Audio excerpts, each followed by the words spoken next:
జ్యోతి chemicals దగ్గర ఒక గొర్రెల వ్యాపారి ప్రారంభోత్సవానికి చేసినటువంటి మాధవి మేడం గారు ప్రజలు మంచి ఆలోచిస్తున్నారు. ఎవరికి వారు వ్యాపారాలు పెట్టుకొని మేము కూడా మీకు సహాయం చేస్తాం, మీకు లోన్ ఇప్పిస్తాం, వ్యాపారం చేసుకోండి. తెలంగాణలో కేసీఆర్ ముఖ్యమంత్రి వారు చేసినటువంటి మంచి పనులు మీరు చేస్తున్నారంటే ప్రభుత్వం ద్వారా వచ్చేటువంటి వ్యాపారాలు చక్కగా చేసుకోండి, సాయం చేస్తాము. మేము ఎప్పుడు కూడా మీకు అండగా ఉంటాము.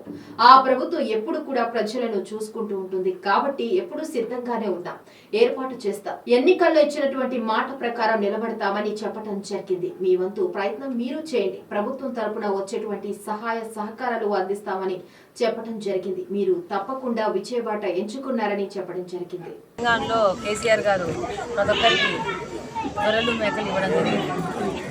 సో ఇక్కడ కూడా రేపు తెలుగుదేశం ప్రభుత్వం వచ్చింది. డెఫినెట్గా ఇలా ఔత్సాహికంగా వచ్చి సొంతంగా సెల్ఫ్ ఎంప్లాయ్మెంట్ చేసుకొని సొంతంగా ఫార్మ్స్ పెట్టుకొని ఒక ఆర్థిక అభివృద్ధిని వాళ్ళు కూడా దూరం చేస్తూ ముందుకు వచ్చిన వాళ్ళకి డెఫినెట్గా మేము కూడా చంద్రబాబు నాయుడు దగ్గర తీసుకెళ్లి వాళ్ళకి ఆర్థికంగా సబ్సిడీ విధానంలో ఆర్థిక సాయం చేసే విధంగా ఈ గొర్రెల పెంపకానికి కావాల్సిన ఏదైనా మిషనరీ కానీ వీళ్ళకి సంబంధించి ఏదన్నా ఈ దానా కానీ ఫీడ్ కానీ అలాగనే ఇవి అమ్మడానికి మార్కెట్స్ కానీ ఇవి కానీ మళ్ళీ ఇప్పుడు ఇంకా పెద్ద రకంగా పెట్టుకుంటే ఎక్స్పోర్ట్ చేసే విధంగా ఈ మీట్ ఈ విధంగా మనం కూడా అభివృద్ధి చేసుకోవాల్సిన అవసరం ఉంది. డెఫినెట్గా నేను ఇప్పుడు రేపు కలిసినప్పుడు చంద్రబాబు నాయుడు గారిని కానీ లోకేష్ గారిని కలిసినప్పుడు ఆ విధంగా పొటెన్షియల్ కడప ఉంటే కడపకు ఆ విధంగా కూడా మాకు నిధులు సమకూర్చి మాకు ఈ రంగంలో కూడా అభివృద్ధి చేయడానికి మాకు అవకాశం ఉంటే మాకు సాయం చేయండి డెఫినెట్గా అడగడం జరుగుతుంది.